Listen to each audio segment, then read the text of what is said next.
Assalamu alaikum students. This is my sixth lecture on the same book, Poetics, The Art of Poetry by Aristotle. And in today's lecture, I'm going to discuss the second most important element of tragedy, that is tragic character.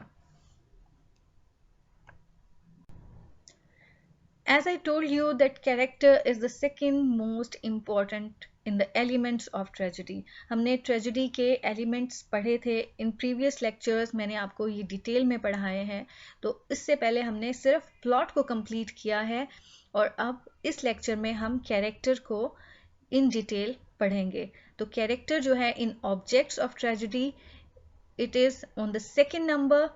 So after plot, the second most important element of tragedy is character. Let's see what is the definition of tragic hero.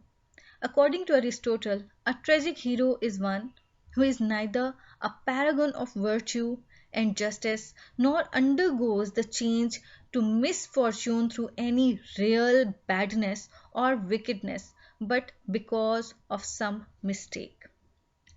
Students यहाँ पर आपको एक चीज़ समझने की ज़रूरत है कि tragic hero को अरिस्टोटल ने जो डिफाइन किया है वो एक paragon of virtue and justice नहीं है, वो एक सिंबल ऑफ एक्सीलेंस नहीं है, वो एक सिंबल ऑफ परफेक्शन नहीं है, बट उसके अंदर एक स्लाइटली एक क्रैक है उसके कैरेक्टर में, स्लाइटली एक फ्लॉ है उसके बिहेवियर में, वो बिल्कुल परफेक्ट नहीं है.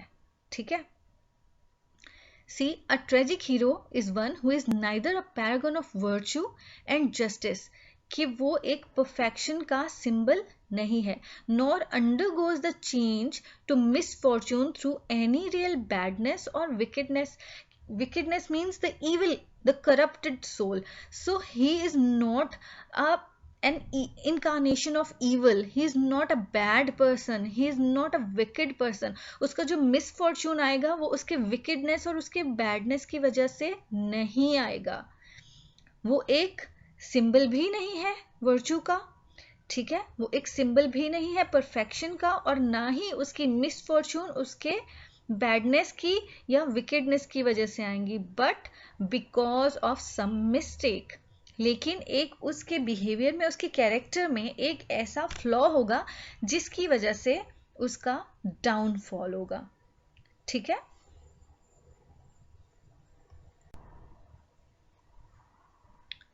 Aristotle defined tragic hero in chapter number 13 and 14 in the first paragraph that the hero must be a good man, and as befits the setting of Greek tragedy, a man of high estate. Aristotle poetics में बहुत ज़्यादा Greek heroes की example देता है जो कि एक high state से बिलोंग करते हैं, हाई स्टेटस से बिलोंग करते हैं, वो किंग्स की बात करता है. और जो first and foremost quality Aristotle discuss करता है about tragic character, that is of the goodness. वो कहता है कि वो परफेक्ट नहीं है, but tragic hero must be a good man. यहाँ पर वो चौसर के एक कैरेक्टर है मंक, उसकी एग्जाम्पल दे रहा है. That monk says in the Chaucer's prologue, ये बुक है चौसर की, prologue to the Canterbury Tales, उसमें एक कैरेक्टर है मंक. उसने ट्रेजिडी और ट्रेजिक कैरेक्टर को डिफाइन किया था. उसने कहा था that tragedy is to saying a certain story. This is the old English. Old English में ये उसने ये उसके डायलॉग्स हैं. Tragedy is to saying a certain story as olde books maken us memory. कि ट्रेजिडी जो है वो एक सर्टेन स्टोरी के बारे में बात करती है. ठीक है. इज टू सेइंग, ये ओल्ड इंग्लिश है इसलिए सेइंग अ सर्टेन स्टोरी, एक खास स्टोरी के बारे में बात करती है. As olde books maken us memory, जैसे पुरानी किताबों में कोई मेमोरेबल चीज़ होती है, कोई मेमोरेबल स्टोरी होती है. नेक्स्ट वो ट्रेजिक कैरेक्टर की बात करता है. Of him that stood in great prosperity and is if fallen out of high degree into misery and endeth wretchedly. So last 3 lines में वो ट्रेजिक कैरेक्टर की बात करता है दैट जो ट्रेजिक कैरेक्टर है he stands on the great prosperity and then falls from that place into adversity, into the miserable and wretchedness condition. So वो ये बताता है कि वो हाई स्टेटस से उसका डाउनफॉल होगा मिजरेबल कंडीशन में, प्रॉस्पेरिटी से एडवर्सिटी पे, ठीक है. तो उसका ये मिस फॉर्चून होगा, रेचिडनेस होगा, उसका इल फॉर्चून होगा. तो ये ट्रेजिक कैरेक्टर को यहाँ पे इस तरह से मंक ने डिस्कस किया है. तो इसको हम डिटेल में डिस्कस नेक्स्ट स्लाइड में भी करते हैं. जी, on page number 32 of chapter number 13 and 14, the second last paragraph, monk की डेफिनेशन को अरिस्टोटल किस तरह से डिस्कस करता है. ये टेक्सचुअल लाइंस हैं, you can also consult the book. But the monk misses a point of great importance. The hero must not be superlatively virtuous and just. There must be some error in his judgment or some flaw in his character, something wrong about him, which is the cause of his downfall. Aristotle कह रहा है कि monk ने tragedy और tragic character को अच्छे से define किया, but he Mrs a point of great importance. उसने मिस कर दिया एक बहुत important point. The hero must not be superlatively virtuous and just. जो डेफिनेशन अभी हमने ट्रेजिक हीरो की पढ़ी थी, उसके अकॉर्डिंगली जो फोकस है अरिस्टोटल का वो उसकी परफेक्शन के ऊपर है कि उसको बहुत एक परफेक्ट इंसान नहीं होना, सुपरलेटिवली वर्चुअस एंड जस्ट, कि एक पैरागन ऑफ वर्च्यू नहीं होना, उसको एक सिंबल ऑफ एक्सीलेंस नहीं होना.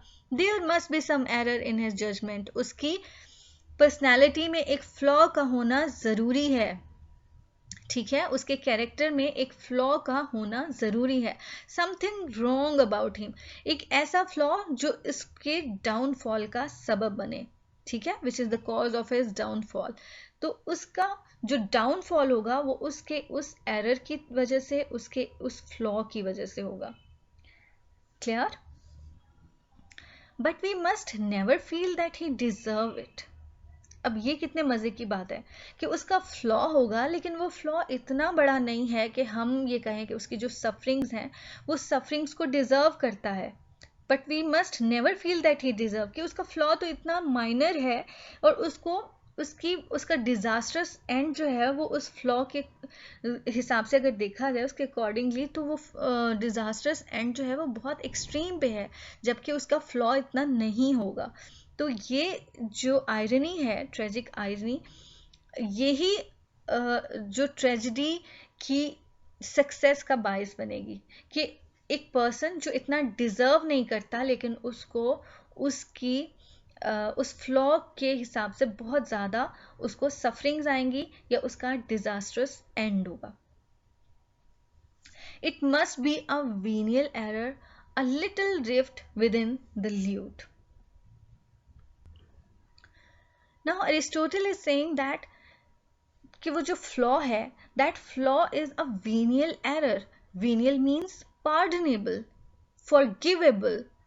वो एरर जो है, वो फ्लॉ जो है, वो तो आराम से आसानी से माफ़ किया जा सकता है, लेकिन फिर भी उसका इतना डिज़ास्ट्रस एंड होना वो जो ऑडियंस है उनकी पिटी एंड फियर का सबब बनेगा. So here he also uses a phrase that a little rift within the lute. Lute is the musical instrument and rift is the crack.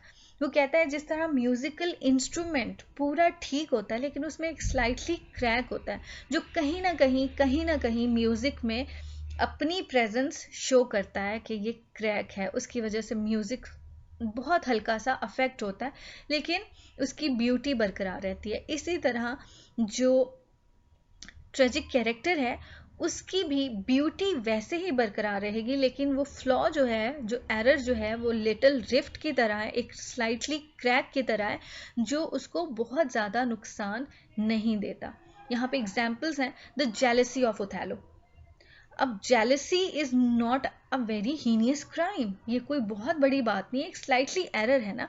इसी तरह एक्लीज का hot temper and the self confidence of Oedipus and the Macbeth's ambition.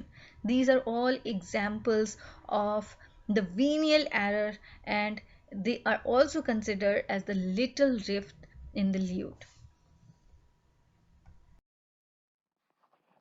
According to Aristotle, the ideal tragic hero should be in the first place a man of eminence.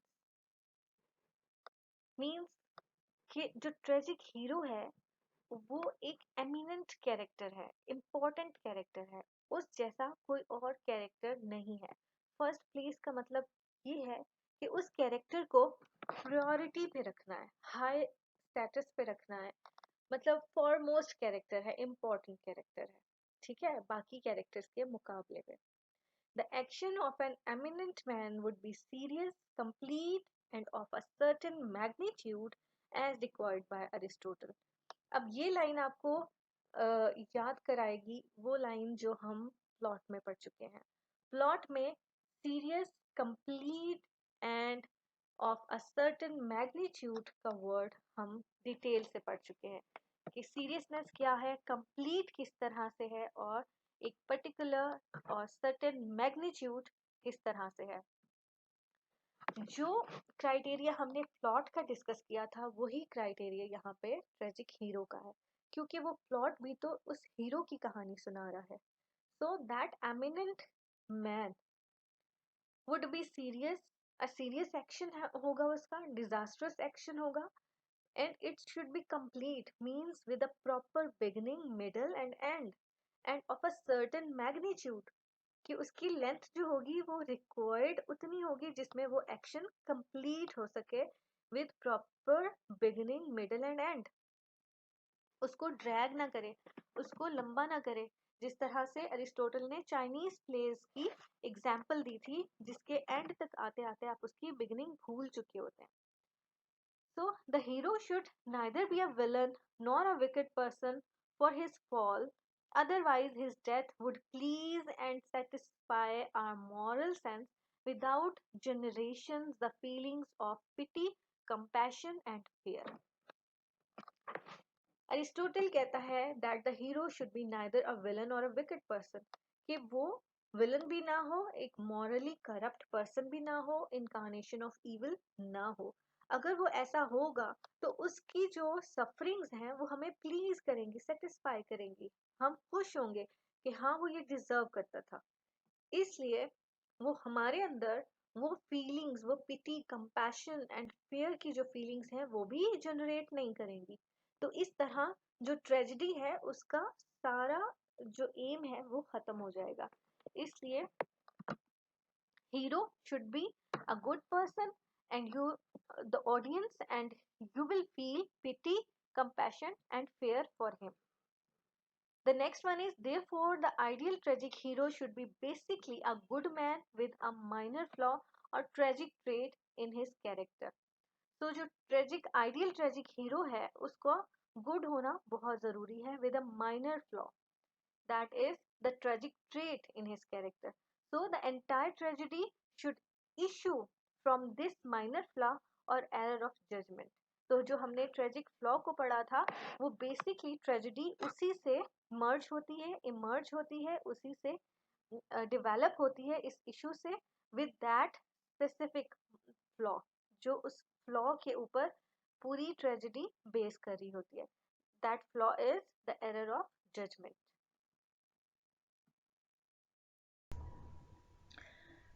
These are the four basic characteristics of the tragic hero according to Aristotle. The first one is hamartia. Hamartia is the tragic flaw that causes the downfall of the hero. hamartia जो है वो उस error को कहते हैं, error of judgement को, उस tragic flaw को जो ट्रेजिक हीरो की डाउनफॉल का सबब बनता है. The next one is peripety. Peripety और peripeteia. This is the reversal of the fate that the hero experience. Peripety को हम basically define कर सकते हैं ट्विस्ट से, जब स्टोरी में ट्विस्ट आता है, the reversal of fate, the sudden and expected situation जो हीरो एक्सपीरियंस करता है, that is called peripeteia. The next one is anagnorisis. Anagnorisis is a moment in time when the hero makes an important discovery in the story. एनाग्नोरिसिस को हमने plot में detail से discuss किया है कि इसको डिस्कवरी की सेंस में लिया जाता है और इसकी टाइप्स भी हमने डिस्कस की हैं. तो एक ऐसा मोमेंट जब हीरो को रियलाइज होता है ट्रूथ, जब हीरो को रियलिटी पता चलती है, रियल सिचुएशन पता चलती है, उसको एनाग्नोरिसिस कहते हैं. And the next one is catharsis. Catharsis is the amalgamation of the emotions like pity and fear जो connection develop करते हैं audience का characters के साथ. So feelings of pity and fear felt by the audience for the inevitable downfall of the protagonist. So जब ये connection buildup होता है ऑडियंस का प्रोटैगनिस्ट से और वो उसके लिए फील करते हैं, that is called catharsis. So these are the 4 basic characteristics according to Aristotle जो उसने पोएटिक्स में डिस्कस किए हैं. ये एक डायग्राम है जो ये शो करती है कि ट्रेजिक हीरो का फॉल कैसे होगा. ट्रेजिक हीरो जनरेशन से डी जनरेशन में उसका फॉल होगा, फ्रॉम प्रॉस्पेरिटी टू एडवर्सिटी. उसके बाद डी जनरेशन पे वो रियलाइज करेगा अपनी मिस्टेक को एंड देन उसका प्रोसेस रीजनरेशन की तरफ होगा towards spiritual elevation. Degeneration जो है वो डाउनफॉल है and then after his awareness, after his realisation, वो अपनी सफरिंग्स काटेगा, उस सफरिंग्स के बाद वो रीजनरेट होगा. रीजनरेशंस मीन हिज स्पिरिचुअल एलिवेशन, वो प्योर सोल बनेगा जैसे वो पहले था. वो फ्लॉग का जो डाउनफॉल होगा, उस डाउनफॉल के बाद उसकी सफरिंग्स जो हैं वो उसको प्योर बना देंगी.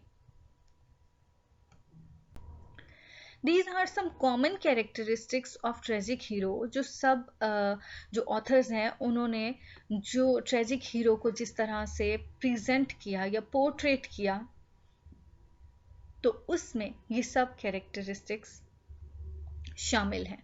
अब अरिस्टोटल उसको किस तरह से देखता है उसको हम नेक्स्ट स्लाइड में डिस्कस करेंगे. बट बेसिक जो कैरेक्टरिस्टिक्स हैं of a tragic hero are: hero must suffer more than he deserve. Hero ने अपनी जो उसकी ट्रेजिक फ्लॉ है उससे ज़्यादा उसने सफरिंग्स बेयर करनी है. Hero must be noble in nature but imperfect so that the audience can see themselves in him. उसकी गुडनेस, उसका नोबल होना is very important, but जैसा कि पहले डिस्कस किया दैट वो एक सिंबल ऑफ एक्सीलेंस ना हो, सिंबल ऑफ परफेक्शन ना हो, बट एक इम्परफेक्ट सोल हो ताकि ऑडियंस उस कैरेक्टर में खुद को देख सकें, फील कर सकें. Hero must understand his doom as well as the fact that his fate that is discovered by his own action.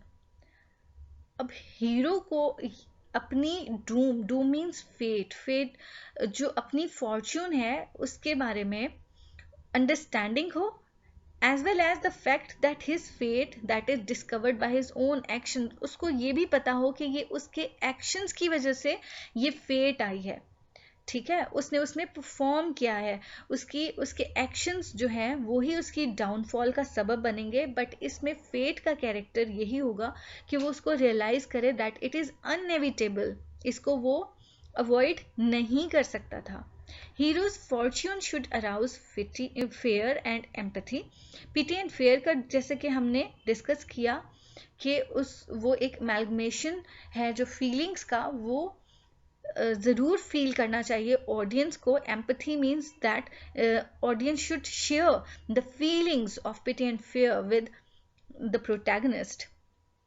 And hero must be physically और spiritually wounded by his experiences often resulting in his death. तो उसका physical and उसका spiritual downfall होगा। Means उसका physical और spiritually wounded means कि वो सिर्फ फिजिकली इंजर्ड नहीं होगा, वो स्पिरिचुअली भी इंजर्ड होगा अपनी इस डाउनफॉल से।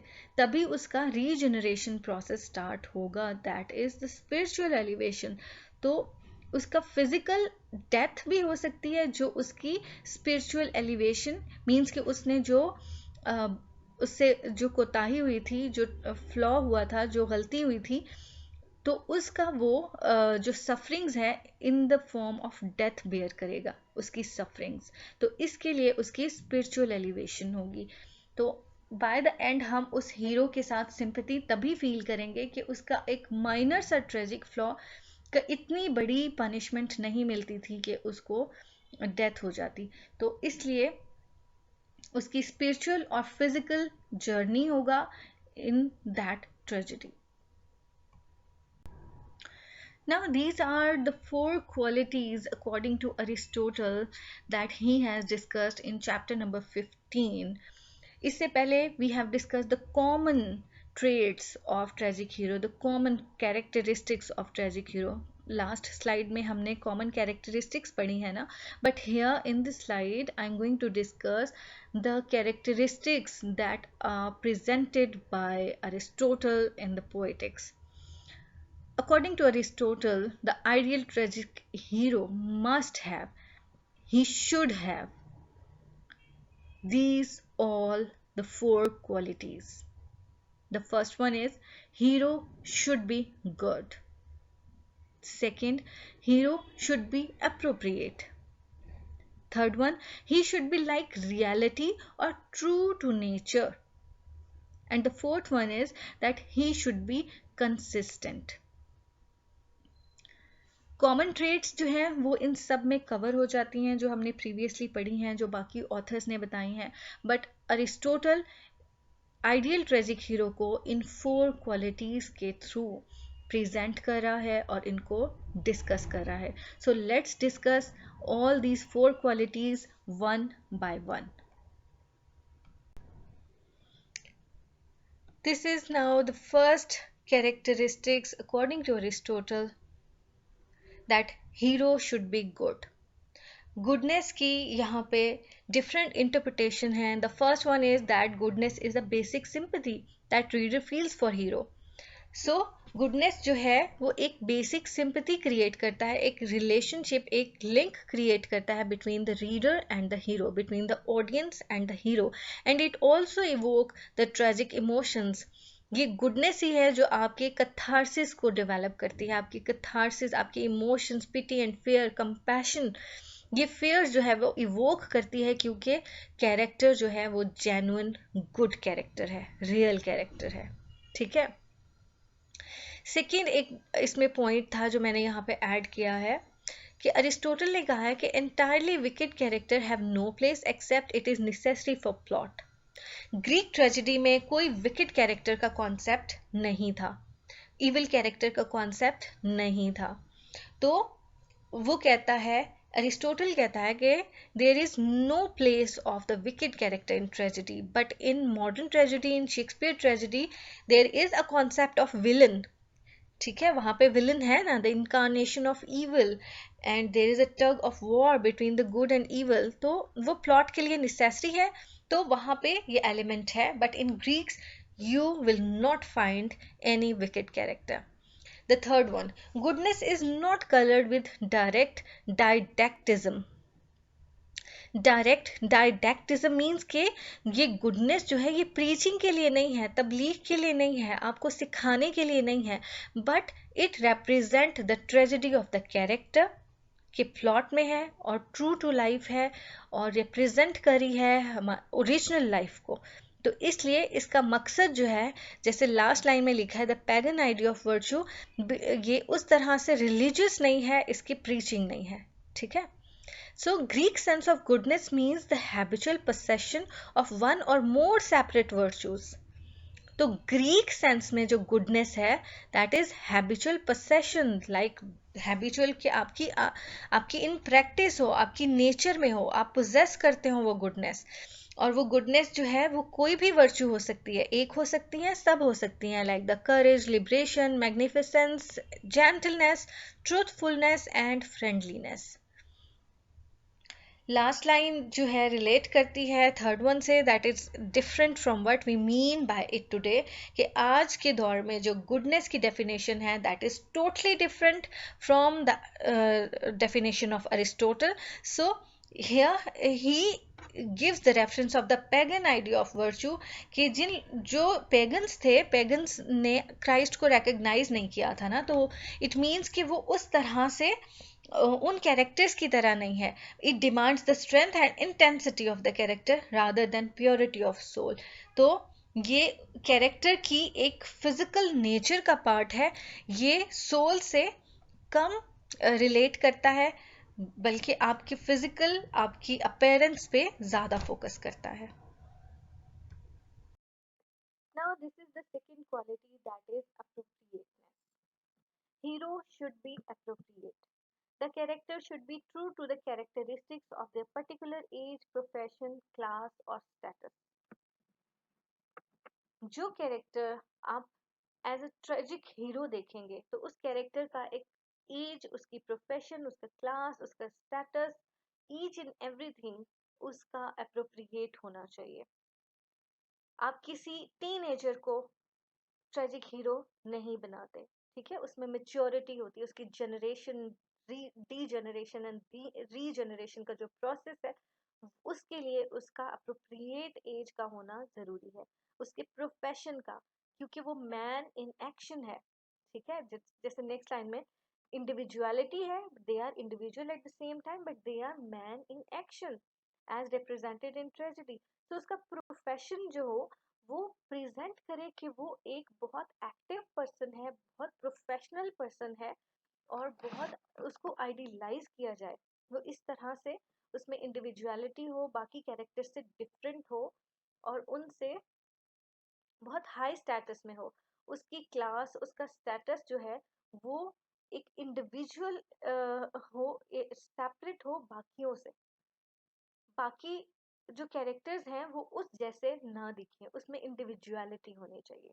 सो the character should be appropriate to the historical और ट्रेडिशनल पोर्ट्रेट. अगर आपने आइडियल ट्रेजिक हीरो हम किसी हिस्टोरिकल बुक में देख रहे हैं, कोई ट्रेडिशनल पोर्ट्रेट देख रहे हैं, तो उसमें भी उस ट्रेजिक हीरो को with appropriate age, profession, class और स्टेटस होना चाहिए.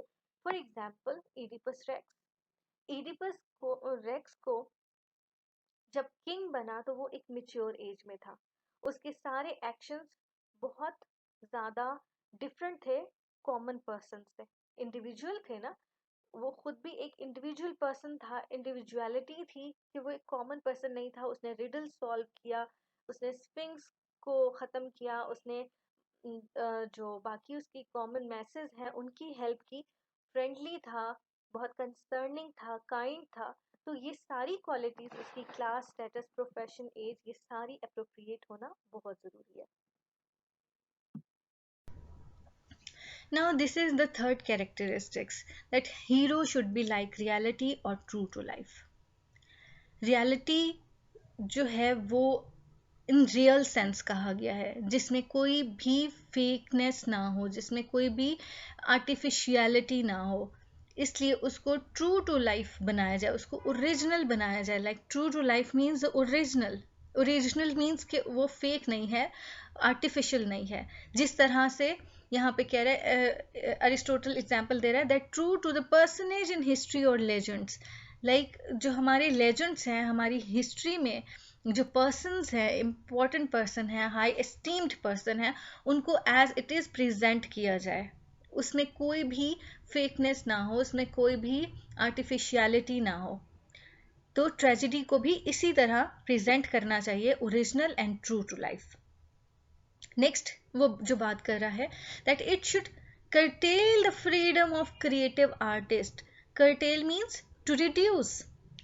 सो आर्टिस्ट किस तरह से अपनी क्रिएटिविटी बनाता है, उसमें आर्टिफिशियलिटी होती है, फेकनेस होता है, और वो किसी भी बात को बहुत ज़्यादा एग्जैजरेट करता है, अपना फन दिखाता है, तो इसमें उसके फन को रिड्यूस किया गया है कि ट्रेजेडी को एज इट इज प्रेजेंट किया जाना चाहिए, ठीक है। True to life we can identify ourselves with him, ऐसी ट्रेजेडी जिसमें we can also relate our own self with that tragedy, हम उसके कैरेक्टर्स के साथ, इस सिचुएशंस के साथ हम भी खुद को आइडेंटिफाई कर सकें।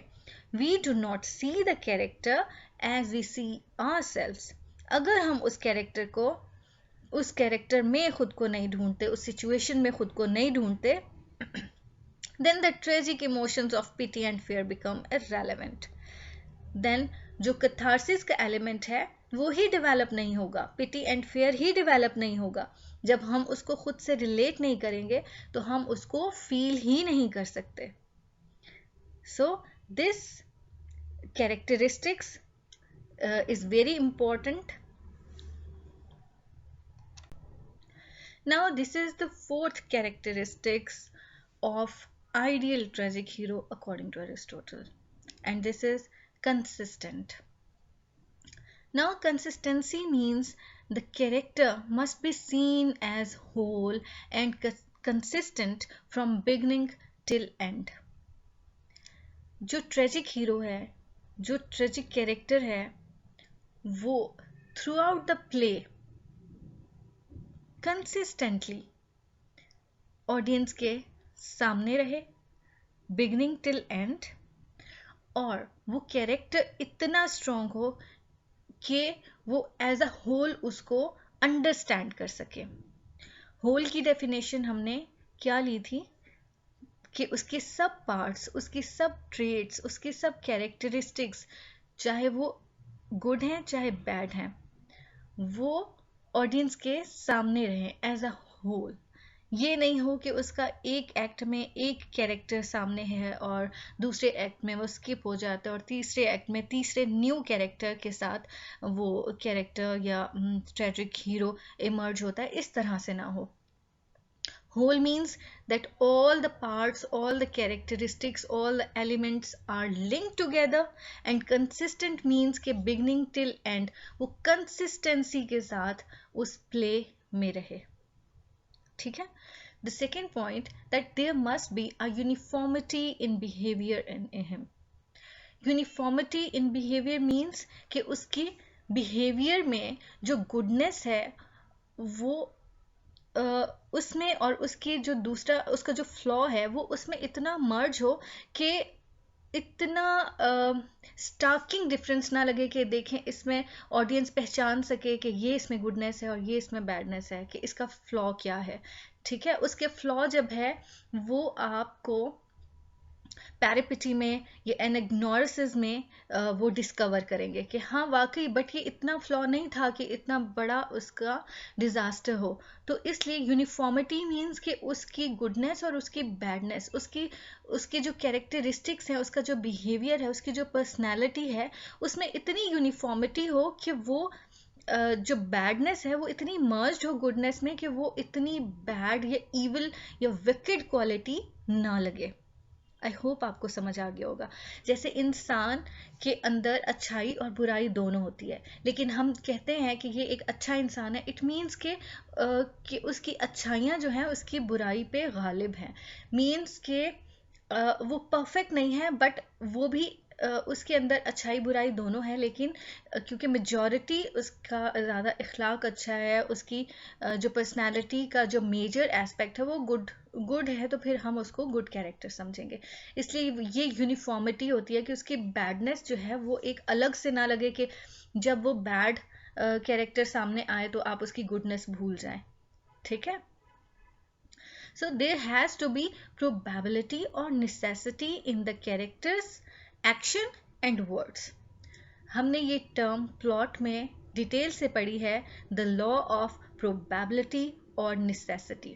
प्रोबेबिलिटी कि एक जनरल ह्यूमन बीइंग जिस तरह से बिहेव करता है, जो मेजॉरिटी हम में से बिहेव करती है, वो उसको लॉ ऑफ प्रोबेबिलिटी कहते हैं, और लॉ ऑफ नेसेसिटी उसको कहते हैं जिसमें हमको इम्पोज किया जाता है कोई भी काम करने से। ये मेरा टेम्परामेंट नहीं है, लेकिन क्योंकि सिचुएशन ऐसी है और मुझे इस तरह से बिहेव करना है, तो this is the law of necessity. अब इसको कैरेक्टर की नज़र से देखते हैं, that there has to be probability और necessity in the character's actions and words.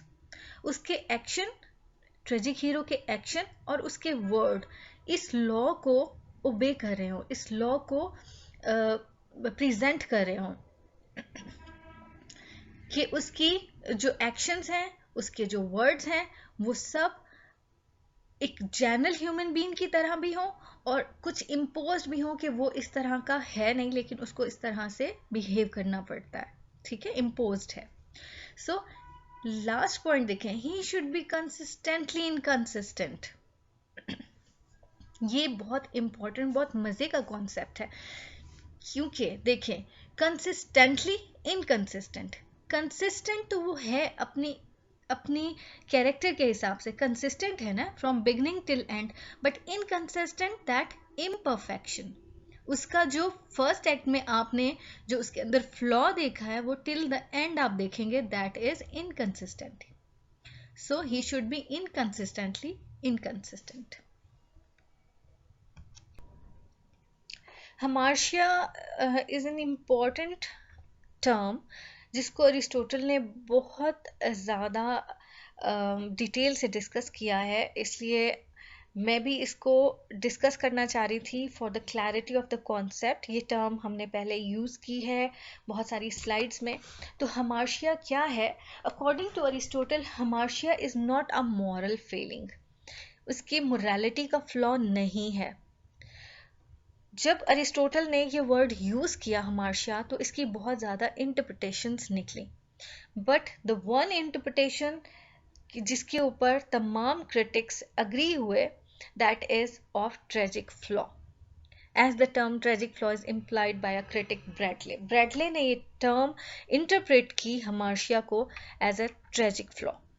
उसके बाद बाकी जो क्रिटिक्स हैं, लाइक बुचर है, by water, Rostangi and Lucas, they all agree that hamartia is not a moral drawback but a moral imperfection.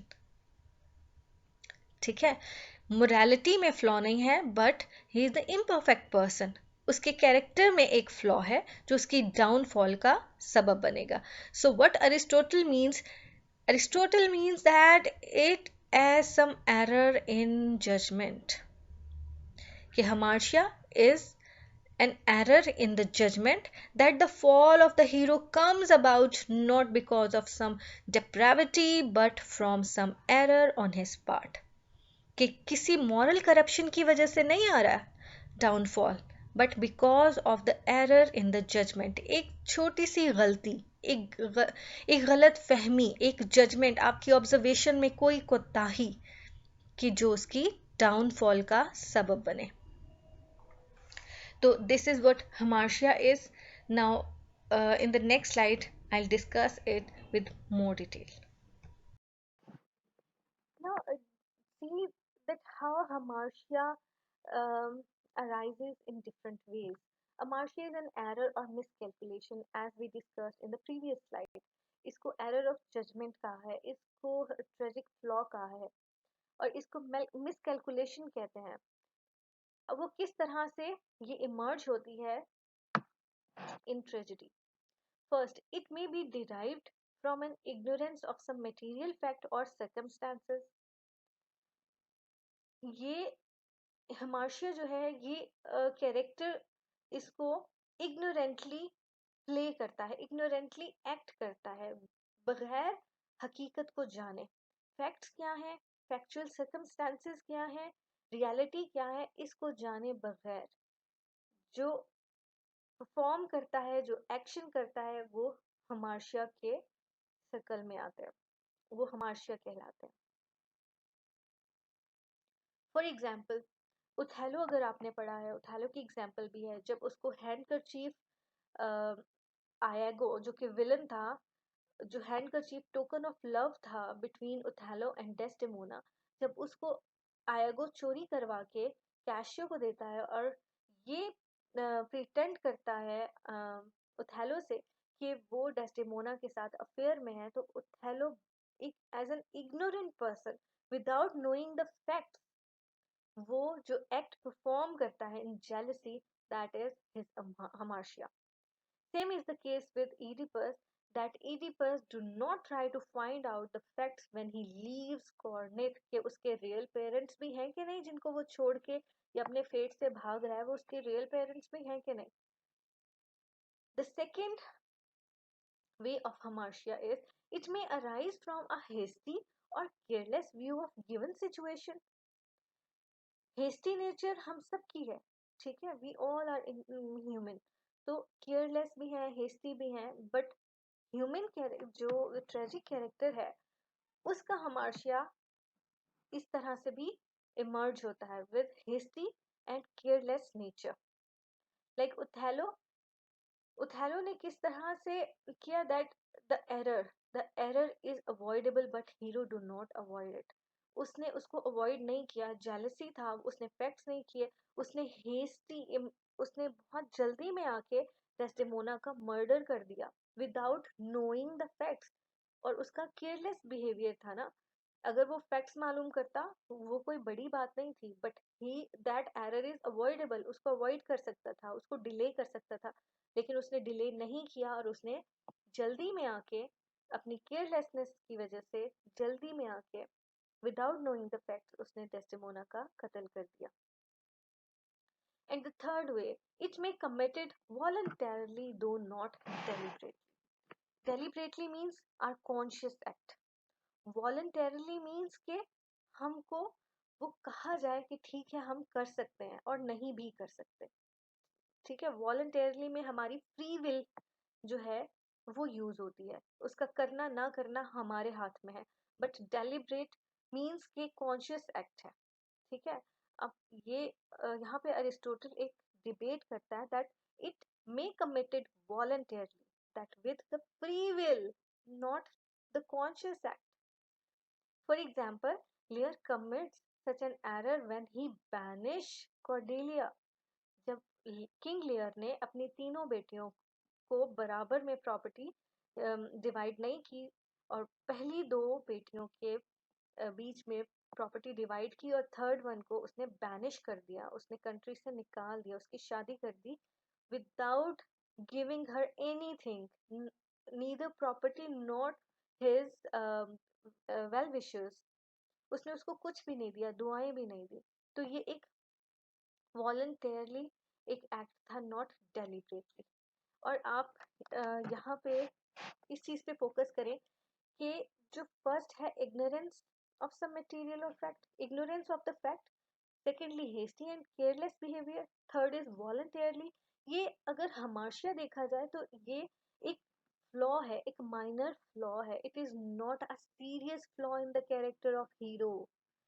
इसी चीज को डिबेट करने के लिए मैंने ये अलग से स्लाइड बनाई है कि hamartia is not a serious crime but it is a minor flaw in the personality of hero जो उसके डिजास्ट्रस एंड की तरफ लेके जाएगा. So hamartia includes a defect of character, a passionate act and ignorance. Defect है आपके character का कि आप इग्नोर करते हैं, आप अवॉइड करते हैं, आप केयरलेस हैं, हेस्टी हैं. A passionate means full of emotions, a act that is full of emotions, and the ignorance means your carelessness. So tragic irony lies in the fact that hero commits this error in ignorance without evil intention, but the result is disastrous. Tragic irony वो act जब आप perform करते हैं with your careless attitude, with your hasty attitude, with your voluntarily act, that is the tragic irony. और जो tragic irony जो है वो आपकी इविल इंटेंशन पे बेस नहीं कर रही, बल्कि एक वॉलंटरली एक्ट है. इविल इंटेंशन नहीं है बट एक फ्री विल एक्ट है, फ्री विल है. ठीक है, जिसके जिसके पीछे आपने बहुत ज़्यादा सोचा नहीं है, जिसको फाइंड आउट नहीं किया, जिसको आपने फोकस नहीं किया, ठीक है, और एक इविल इंटेंशन भी नहीं है, but an act that is an ignorant act, but this ignorant act result in very disastrous end. इसका बहुत disastrous end निकलेगा. That is why it is called tragedy. Okay, thank you very much, students. This is all about Tragic Hero.